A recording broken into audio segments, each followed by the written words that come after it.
Hello friends, welcome in my YouTube channel Make Math Easy by Tanmay sir. Today I am going to tell you a very important topic, that is the first chapter of NCERT Mathematics class 10, real numbers.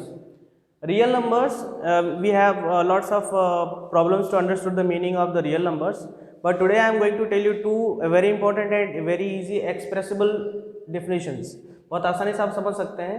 तो real numbers क्या होता है, उसकी पहली definition यहाँ पे mention की गई है, that you can see all the numbers which can be easily expressed on the number line. वो सारे नंबर्स, कोई भी नंबर हो जिसको आप आसानी से एक्सप्रेस कर सकते हैं. कहाँ एक्सप्रेस कर सकते हैं? On the number line. Number line पे अगर आपने एक्सप्रेस कर दिया, if you are able to express that given number on the number line, so you can say that that particular number is a real number. ठीक है, फिर से हम बता देते हैं. ऑल द नंबर्स, वो सारे नंबर विच कैन बी, जिसको आप आसानी से इजीली एक्सप्रेस कर सकते हैं on the number line. Okay, number line पे एक्सप्रेस कर सकते हैं, called real numbers. This is the first definition. Then after we have one more definition. इसका एक और डिफिनेशन आप देख सकते हैं. रैशनल नंबर्स और इरेशनल नंबर्स के कॉम्बिनेशन को, रैशनल नंबर और इरेशनल नंबर के कॉम्बिनेशन को भी रियल नंबर कहा जा सकता है. या फिर आप बोल सकते हैं, यू कैन से real number is the combination of rational and irrational. अगर आप रैशनल इरेशनल का एक बंच बनाएंगे, ग्रुप बनाएंगे, तो उस कंबाइंड ग्रुप को हम क्या बोलेंगे? Real numbers. ओके, तो नंबर लाइन के अकॉर्डिंग भी एक डिफिनेशन है और रैशनल और इरेशनल नंबर के अकॉर्डिंग भी एक डिफिनेशन है. Okay, it's all about the definition of real numbers. तो एग्जाम्पल भी देख लेते हैं. As we can say that rational number की थोड़ी डिफिनेशन हम लोग देखना चाहें, तो rational number are the numbers which can be easily express in the form of p by q, where p and q are क्या है? इंटीजर्स है. ये इंटीजर्स है. बट एक चीज हमें याद होनी चाहिए कि q की वैल्यू कभी भी 0 नहीं होनी चाहिए, अदरवाइज ये क्या हो जाता है? नॉट डिफाइन हो जाता है. Okay, this is the definition of rational number. हम लोग क्लास 8 में भी पढ़े हैं कि रैशनल नंबर हम किसको बोलते हैं? All the numbers which can be express in the form of p by q, जिसको आप p by q के फॉर्म में लिख सकें, वो आपका रैशनल नंबर होता है. लेकिन p और q इंटीजर्स तो हैं. इंटीजर्स कितने टाइप्स के होते हैं ये भी आपको पता होना चाहिए. Integers are having 3 types: positive integers, negative integers and zero. ठीक है, तो आप कहेंगे सर p और q आपने बोला इंटीजर्स है, फिर उसके बाद आपने q is equal to q should not be equal to 0. अब q नहीं होना चाहिए, इसको मैंने पहले एक्सप्रेस कर दिया, बता दिया है. क्यों? क्योंकि अगर आप q की वैल्यू 0 रखेंगे तो ये नॉट डिफाइंड या डज नॉट एग्जिस्ट के नाम से जाना जाता है. Okay, let us move on the irrational numbers. Irrational number, अगर हमको कुछ नहीं आता इरेशनल नंबर के बारे में, तो हम ये भी बोल सकते हैं वो सारे नंबर जिनको हम p by q में नहीं लिख सकते. Okay, the numbers which can not be express in the form of p by q, all those numbers are known as irrational numbers. ठीक है, बट इसको और डीपली जाके हमको देखना होगा, पढ़ना होगा. ठीक है, देखते हैं इरेशनल नंबर को थोड़ा सा आगे और एलेबोरेट करके. So here we are going to discuss about the irrational numbers. Rational number हमने डिस्कस कर लिया. Rational number that can be express in the form of p by q, where p and q are the integers and q should not be equal to 0. ठीक है, हम लोग irrational number को एक बार देख लेते हैं. इरेशनल नंबर वो होते हैं, अगर हम कह सकते हैं जिसको एक्सप्रेस नहीं कर पाएंगे किस फॉर्म में? विच कैन नॉट बी. यहाँ देखिए एक वर्ड है कैन नॉट, जिसको हम एक्सप्रेस नहीं कर सकते. किस फॉर्म में एक्सप्रेस नहीं कर सकते हैं? p by q के फॉर्म में अगर आप एक्सप्रेस नहीं कर सकते तो समझ जाइए वो नंबर क्या है? इरेशनल नंबर है. या फिर एक और डिफिनीशन है इसकी, नॉन टर्मिनेटिंग. अब टर्मिनेटिंग का मीनिंग हमको पता होना चाहिए, तो हम नॉन टर्मिनेटिंग का मीनिंग समझेंगे. रिपीटिंग तो एक इंग्लिश वर्ड है, इजिली आप जो रिपीट करता है वो रिपीटिंग होता है. So all those numbers which are non terminating. Terminating का मतलब होता है जो टोटली कैंसिल आउट हो जाए, यानी रिमाइंडर क्या आ जाए? 0 आ जाए. ठीक है, रिमाइंडर क्या आ जाए? 0 आ जाए. आप कहेंगे टर्मिनेट हो गया, कैंसिल हो गया, इसके आगे अब डिवीजन पॉसिबल नहीं है. ओके, या expansion of decimal expansion possible नहीं है, स्टॉप हो गया है, that is known as the terminating. And repeating, जैसे आप क्लास 9 में पढ़े होंगे कि कुछ ऐसे नंबर्स होते हैं हमारे पास जो 0.3 बार लगा होता है, जिसको आप लिखते हो 0.333 dot dot dot, that is known as the repeating. तो जिसके ऊपर बार लगा होता है वो पर्टिकुलर डिजिट या बंच ऑफ डिजिट्स क्या करते हैं? रिपीट करते हैं, that is known as repeating. लेकिन अगर ये दोनों केस एग्जिस्ट नहीं करे, जैसे ना तो वो टर्मिनेट होना चाहिए, नॉन टर्मिनेटिंग होना चाहिए, टर्मिनेट नहीं करना चाहिए, और ना ही रिपीट करना चाहिए। इन दोनों में, दोनों अगर केस आपको मिल जाते हैं, that number is known as the irrational number.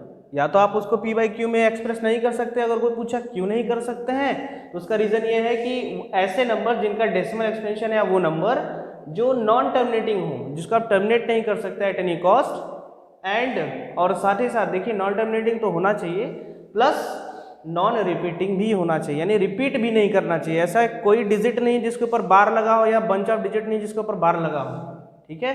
तो टर्मिनेट भी नहीं करना चाहिए, नहीं करना चाहिए, और रिपीट भी नहीं करना चाहिए। तो नहीं वर्ड दोनों में है, ध्यान दीजिएगा, non terminating and non repeating होने चाहिए। कुछ एग्जांपल हम देख लेते हैं। बेसिकली हमें रिकॉग्नाइज करने का बड़ा आसान सा तरीका है कि अगर आपको रूट के अंदर प्राइम नंबर दिख जाए, prime numbers you know, prime numbers are those numbers which can be divisible by 1 और इटसेल्फ।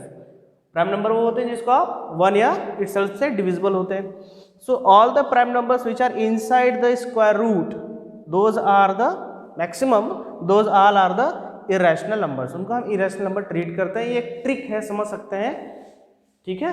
आप जल्दी से पहचानना चाहते हैं इरेशनल है कि नहीं है, कुछ नंबर्स आपके सामने लिख दिए गए हैं और रूट लगा है उसके ऊपर, और अगर रूट के अंदर वो नंबर क्या है, प्राइम नंबर है, तो समझ जाना है वो इरेशनल ही होगा। इसी में से कोई एक पिक करते हैं कि क्या ये केस कहाँ एग्जिस्ट करता है। तो चलिए हम रूट 5 को सेलेक्ट करते हैं। रूट 5 को अगर हमने सेलेक्ट किया और हम देखना चाहते हैं कि भाई इसको क्यों हम p बाई क्यू में नहीं लिख सकते हैं। जैसे हमने पढ़ा तो दिया कि नहीं लिख सकते हैं, लेकिन क्यों नहीं लिख सकते इसका थोड़ा सा एलेबोरेशन और देख लेते हैं। तो root 5 means square root of 5, और ऐसे नंबर्स का स्क्वायर रूट फाइंड आउट करने के लिए हम लोगों ने क्लास 8 में एक मेथड पढ़ा था, long division method. Long division method decimal का थोड़ा सा अलग था, मैं फिर से आपको रिमाइंड करा देता हूँ। जैसे 5 है, 5 का स्क्वायर रूट निकालना है लॉन्ग डिवीजन मेथड से, तो 5 लिख दे, उसके बाद point, we can put the point at this here and we can increase the number of zeros what we want. तो हमने बहुत सारे जीरोज यहाँ पे लगा दिए। पेयर बनाने का तरीका क्या होता है, डेसिमल के पहले आप राइट से लेके लेफ्ट बनाते हो, डेसिमल के बाद लेफ्ट से राइट बनाते हो, ये एरो से आपको समझ में आ जाएगा।